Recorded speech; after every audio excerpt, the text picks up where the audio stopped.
بسم اللہ الرحمن الرحیم۔ السلام علیکم دوستو، میں ہوں محمد امجد اور آپ لوگ دیکھ رہے ہیں میرا یوٹیوب چینل قومی بچت کی ایک نئی اپڈیٹ کے ساتھ آپ کی خدمت میں حاضر ہوں۔ دوستو، قومی بچت نے آپ اگر اکاؤنٹ ہولڈر ہیں تو ٹھیک ہے، اور اگر آپ نے کوئی نیو اکاؤنٹ بنوانا ہے، کسی بھی طرح سے آپ نے قومی بچت میں انویسٹ کرنا ہے، تو قومی بچت نے ذرائع آمدن کو شو کرنا لازمی قرار دے دیا ہے۔ جی ہاں، آپ کو اپنا سورس آف انکم لازمی شو کرنا ہوگا۔ آپ نے چاہے 100 روپے انویسٹ کرنا ہے، چاہے لاکھ روپے، چاہے 10 لاکھ روپے، آپ کو اپنا سورس آف انکم لازمی شو کرنا ہوگا کہ آپ نے یہ پیسے کس طرح سے کمائے ہیں یا آپ کے پاس کس طرح سے آئے ہیں۔ نوٹیفیکیشن آپ کے سامنے ہے، آپ کو اپنا ذرائع آمدن لازمی شو کرنا ہوگا۔ کون لوگ کس طرح سے شو کر سکتے ہیں، اس کی تمام ڈیٹیل میں آپ کو بتاؤں گا اس ویڈیو میں۔ سب سے پہلے ہم بات کر لیتے ہیں کہ جو ملازمت پیشہ افراد ہیں وہ کس طرح سے شو کر سکتے ہیں۔ وہ اپنی دستخط شدہ سیلری سلپ جمع کروا سکتے ہیں، یا سیلری اگر بینک اکاؤنٹ میں آتی ہے تو بینک اکاؤنٹ کی سٹیٹمنٹ ہے وہ وہاں پر جمع کروا سکتے ہیں، یا اگر ان کے پاس امپلائمنٹ لیٹر ہے جو کہ ملازمت کے شروع میں دیا جاتا ہے امپلائمنٹ لیٹر،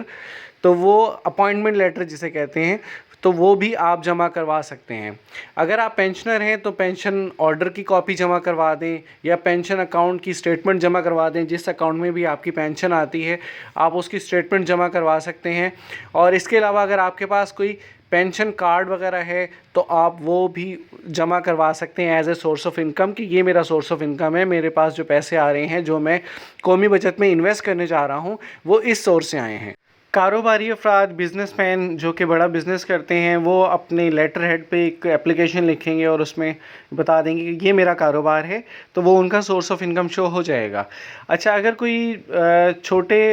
مطلب کاروباری لوگ ہیں جن کا لیٹر ہیڈ وغیرہ نہیں ہے، کوئی دکان ہے، کوئی ریڑھی وغیرہ کچھ نہ کچھ کرتا ہے، تو وہ سمپل اسٹامپ پیپر کے اوپر لکھ کر دے دیں گے کہ میں یہ کاروبار کرتا ہوں اور میرا یہ سورس آف انکم ہے، تو ان کا بھی اکاؤنٹ اوپن ہو جائے گا۔ ترسیلات زر، اگر کوئی بیرون ملک سے کوئی آمدن آ رہی ہے، کوئی بھائی ہے، کوئی کسی کا والد ہے، اگر وہاں سے وہ پیسے بھیجتا ہے تو ڈیفینیٹلی کسی اکاؤنٹ میں آتے ہوں گے، تو اس اکاؤنٹ کی اسٹیٹمنٹ لگا سکتے ہیں اور اس کے ساتھ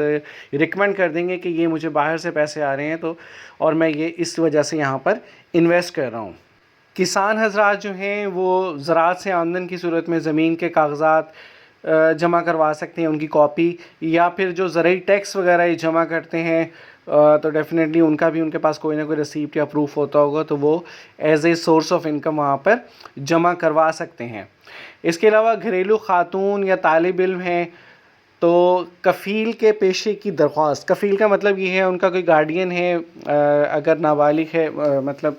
لڑکا یا لڑکی کے والد صاحب کوئی کام کرتے ہیں تو وہ ان کی ڈیٹیل لگا سکتے ہیں۔ اگر شادی شدہ عورت ہے تو وہ اپنے خاوند کی جو بھی ان کا سورس آف انکم ہے اس کی ڈیٹیل اس کے ساتھ اٹیچ کر سکتے ہیں، تو وہ ان کا سورس آف انکم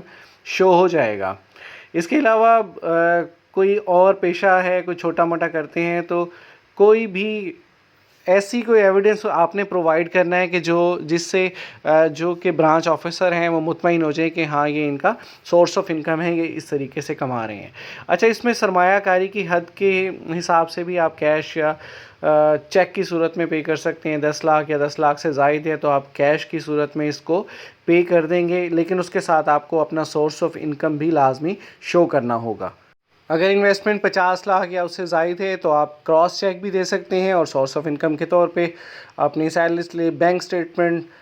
یا جو بھی آپ کے پاس سورس آف انکم کی ایویڈنس ہے وہ آپ وہاں پر جمع کروا سکتے ہیں۔ امید ہے ویڈیو پسند آئی ہوگی۔ ویڈیو کو لائک کیجیے، شیئر کیجیے، چینل کو سبسکرائب کیجیے اور بیل آئیکن پہ لازمی پریس کیجیے گا۔ اپنا بہت سارا خیال رکھیے گا، ملتے ہیں انشاءاللہ نیکسٹ ویڈیو میں، تب تک کے لیے اللہ حافظ۔